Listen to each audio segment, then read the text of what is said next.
ભારત અને ચીન વચ્ચેના સંબંધો સુધારવાના પ્રયાસો વચ્ચે વડાપ્રધાન નરેન્દ્ર મોદી 31 ઓગસ્ટથી 1 સપ્ટેમ્બર દરમિયાન ચીનમાં યોજાનારી એસસીઓ સમિટમાં ભાગ લેવા જશે.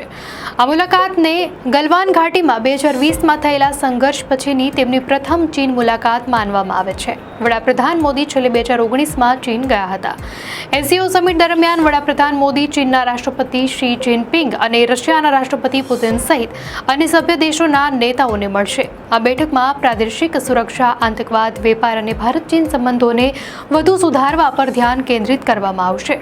અમેરિકી રાષ્ટ્રપતિ ડોનાલ્ડ ટ્રમ્પ દ્વારા વૈશ્વિક વેપાર પર લગાવવામાં આવેલા ટેરિફ અને રશિયા પાસેથી તેલ ખરીદવા બદલ બ્રિક્સ દેશો પર પ્રતિબંધોની ધમકીઓ વચ્ચે આ એસસીઓ સમિટને ખૂબ જ મહત્વપૂર્ણ માનવામાં આવે છે. ચીન જતા પહેલા વડાપ્રધાન મોદી 30 ઓગસ્ટે જાપાનની મુલાકાત પણ લેશે, જ્યાં તેઓ જાપાનના વડાપ્રધાન ફુમિયો કિશિદાને પણ મળશે. દર્શક મિત્રો, દુનિયાની આવી જ શ્રેષ્ઠ ખબરો માટે ધ લોકસત્તા ચેનલને સબસ્ક્રાઇબ કરો.